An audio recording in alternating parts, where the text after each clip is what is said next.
by saying that, don't go too hard at the start because you get caught. Although I am seeing Emmerich there from beast mode pushing up into the orange, around 8.2 watts a kg. So Lindsay just needs to watch a little bit. He's only got 2 seconds now on Emmerich, and I think Emmerich's got something to prove, and he's got the feather power up. So I think Sam Lindsay may have gone too early here. Emmerich will roll over the top, potentially now only 1 second behind. The finish line just comes up there, flattens out a little bit beforehand, and there we go. There's the catch and the pass. This is a definite mano-a-mano battle between these two, Beast Mode and Deepak. Well, Emmerich packs a solid punch. He's a young rider. He's only an under 23. But he certainly knows how to ride his bike, and he's definitely showing that. That was an impressive ride from him. And you were spot on in saying, don't go too early. But what we've seen here again is quite a number of the beast mode riders cross over there in that chasing pack. Lindsay and Emmerich, they've only got 2-3 seconds at the moment. If they don't consolidate that. But this is interesting that a gap in reverse has opened up, as though Emmerich has taken a moment to catch his breath, and Sam Lindsay has capitalised on that and kept going. That is the most dangerous move that you ever see. Isn't on a KOM, it's straight after. It's not in a sprint, it's straight after a sprint. And Sam Lindsay, he is a savvy bike rider. This is a really impressive mood. He is taking a moment in that power tuck to get a rest. I think that we've seen a lot of orange. Certainly that would take the toll on his legs, but he does need to make sure he gets out of that quick enough, because on a number of moments we've seen the delay between the orange numbers we've seen and then the gaps that have actually opened up. So they need to make sure they're anticipating that. Yeah, Sam Lindsay did something interesting there. I might ask him about it later. He dropped his aero power up while he was in the super tuck position. I would have thought the super tuck was aero enough on its own. I'm not sure if the aero would have added benefit, but potentially that could have made him a lot faster. I would have thought saving that aero for closer to the sprint, if he's going for the same strategy he did last time, which was get a bit of a gap and then take those first across the line points. But Beast Mode's having none of this. This is getting closed down by TM there from Beast Mode, and boom, there we go. And over that KOM, it looked like Beast Mode were first, third, fourth, maybe sixth. So they're cleaning up on these intermediaries, and I think Deepak needs to watch out a little bit, because they're really just sacrificing Sam Lindsay here. I don't see many of their other riders in with the points. Well, the one we need to look out for in the finish is James Bevan. Do you remember last week on the leg snapper in Innsbruck, he dropped some massive numbers that beside anything else that happened in the race, we were like, holy moly, this fella can sprint. So if he's there at the finish, he is definitely, he'll be very difficult to beat. Sam Lindsay, look at that. He's got quite a solid lead in the intermediate sprint so far. But interesting in this one is that Emmerich, Team and Heidemann all from beast mode, second, third and fourth. And then down to James Bevan, who we just spoke about, who packs the punch. Emmerich having a bit of a dig there for that intermediate sprint. So that was a solid move. Again, look at the points that just eventuated for beast mode. I think that was, it looked to me like that was quite a last minute thought, almost like they didn't anticipate that coming up. But that was, beast mode strategically have done a very good job, because Sam Lindsay today is showing that he's probably got the best legs of anybody out there based on what we've seen. But beast mode have kind of shown that that isn't what counts ultimately when it is a team's points event overall.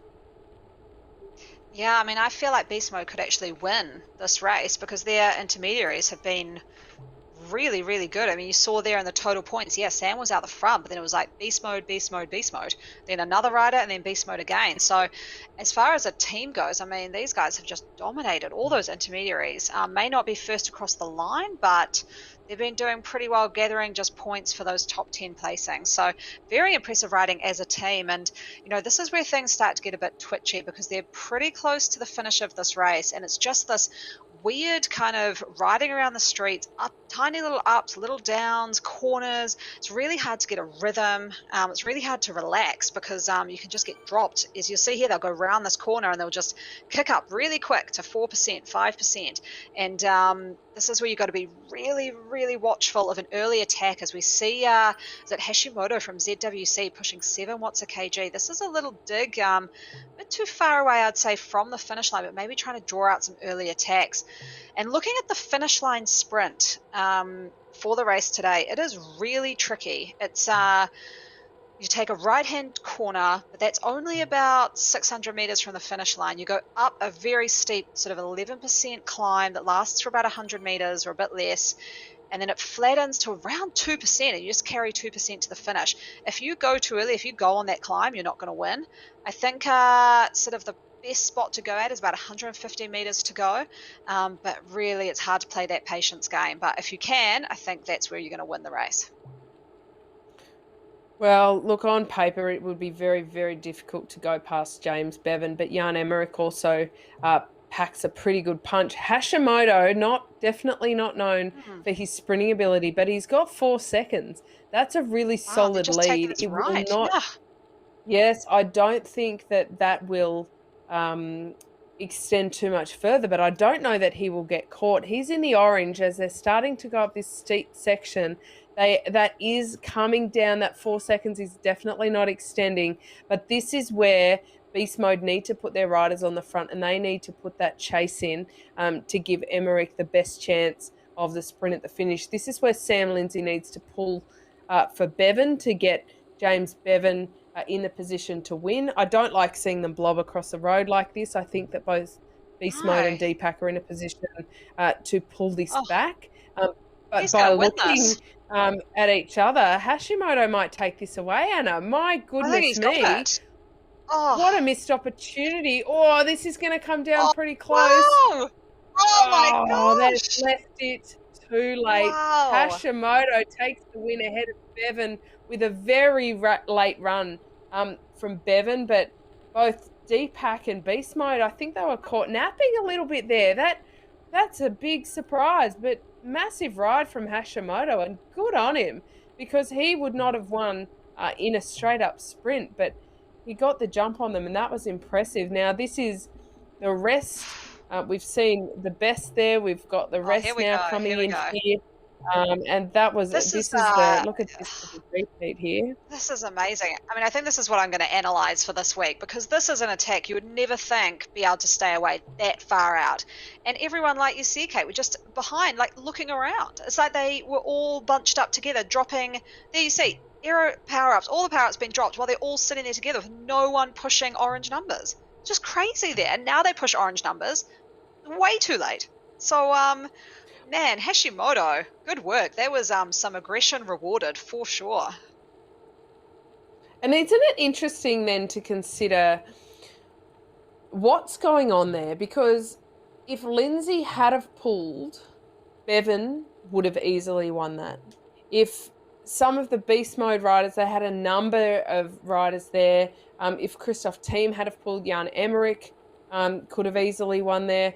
However, we do need to consider that is overall the points, not just the winner, but every teammate points count. So for Lindsay to pull and then end up 10th while Bevan won is probably not the best for Deepak.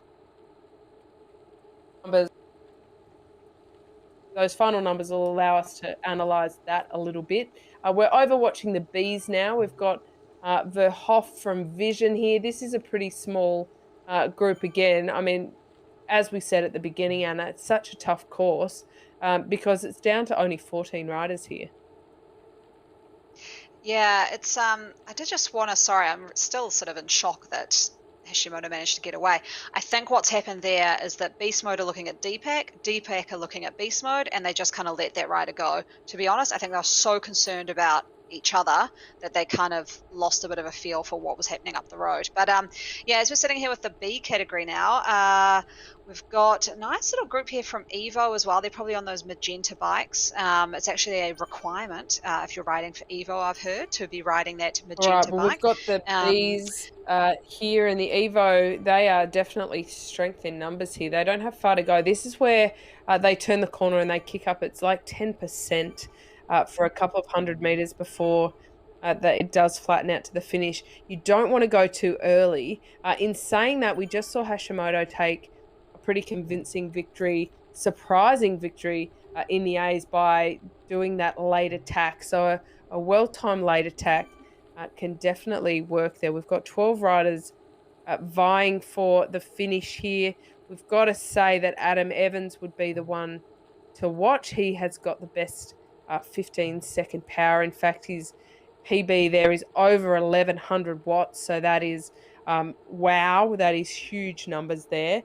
So let's see if Evans has a big target on his back, because the move here has gone pretty early. We know that it's they've just gone up that 10% bar. Now we can see the finish arch, and we are looking at quite a strung out sprint here.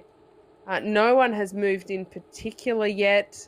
It is just no single jump of acceleration here. Weatherall, it looks like, but here is the move going now, and that is Weatherall. He is really out of the seat. Look at that avatar accelerating. We see it going to the orange on the right. Weatherall will take the win there pretty convincingly ahead of Evans, who we did say was definitely the man to watch, but it was Weatherall who took the opportunity there to take that jump, and that was a great ride there for him to take that win. He is from the Gungnir team, Valhalla Gungnir.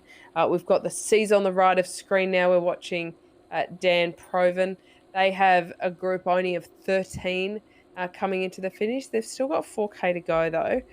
So they need to make sure that these gaps don't open up too much. But we are seeing a few little gaps open up. We've got Dan Otto here from the Chances, Dave Otto. Dave Probin is another. We're very strong in this category with the Australian Hump Day riders. We're watching Jeremy Patch from the Choppers.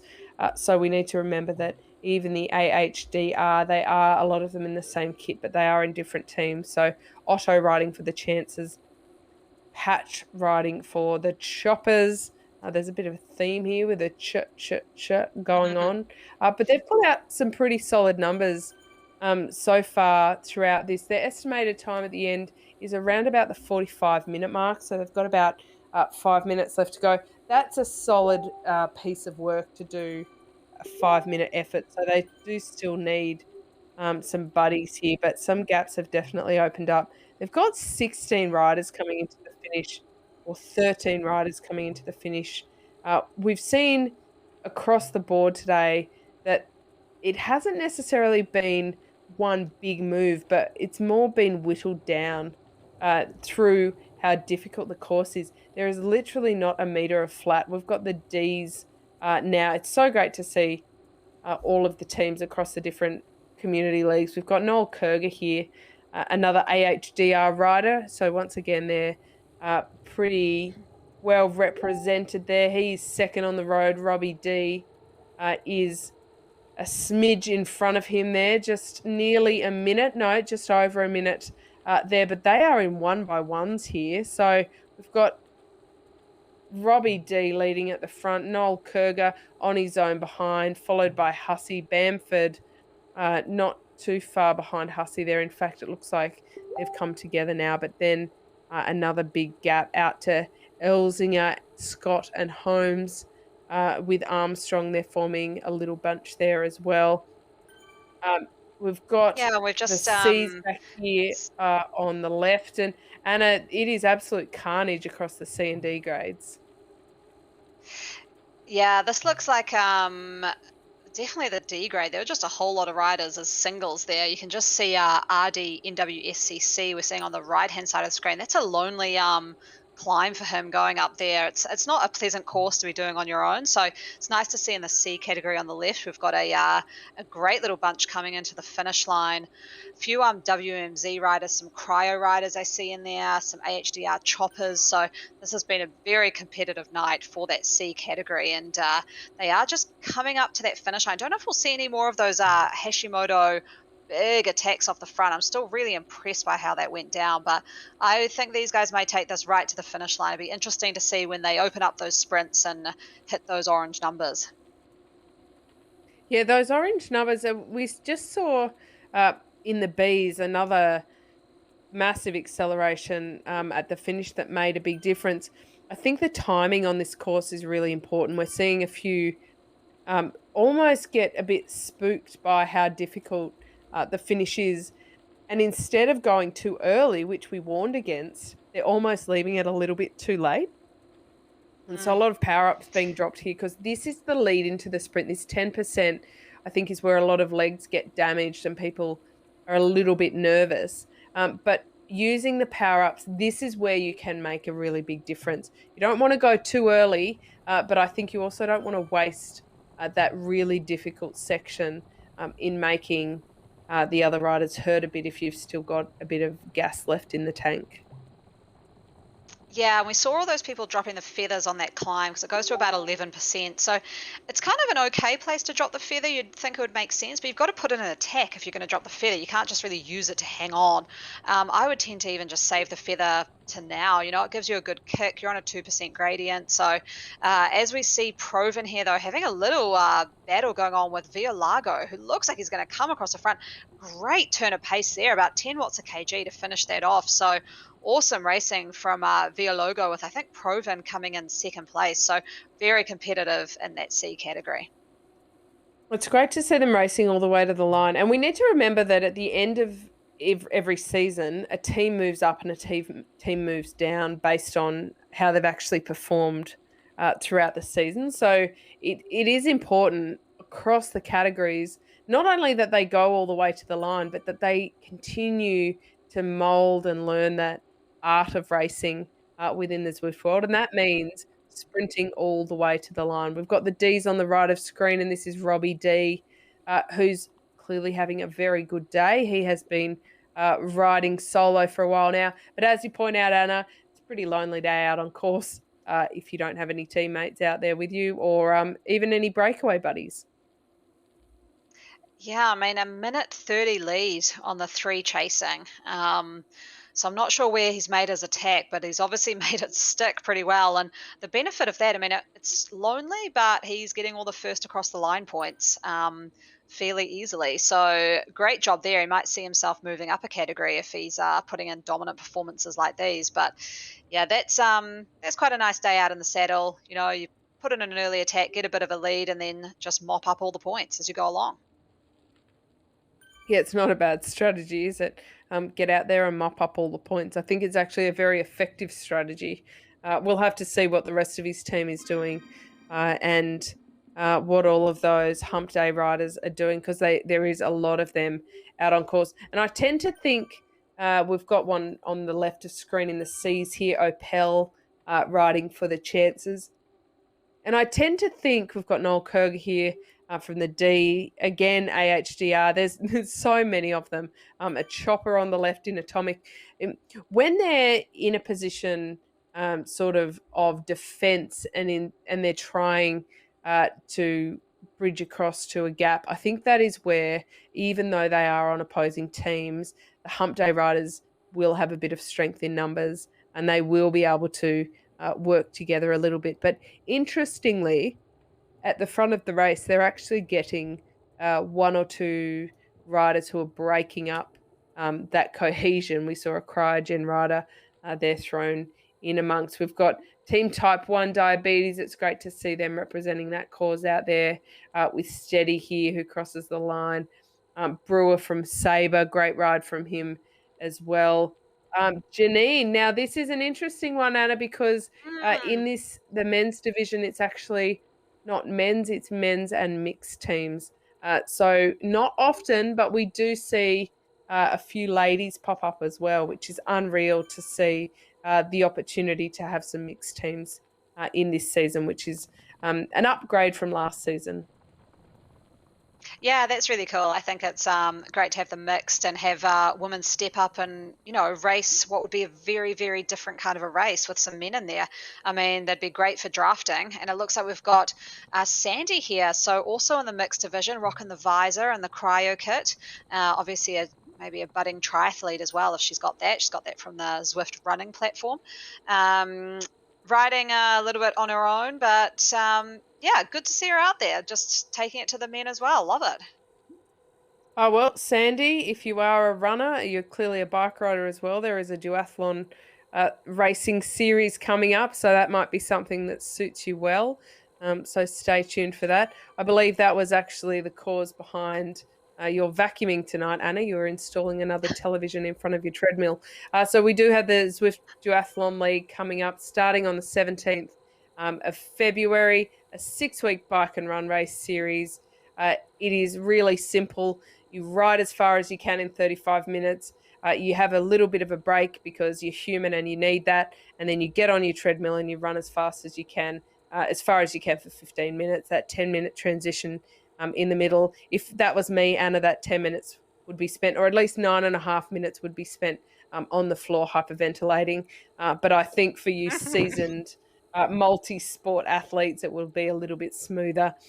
So it's mass start. There's a non-drafting kind of affair, so you can choose your favourite time trial bike and get into it. I think it's great that Zwift are starting to support all of these multi-sport events as well. I'm not sure, Anna, have you seen Eddie Izzard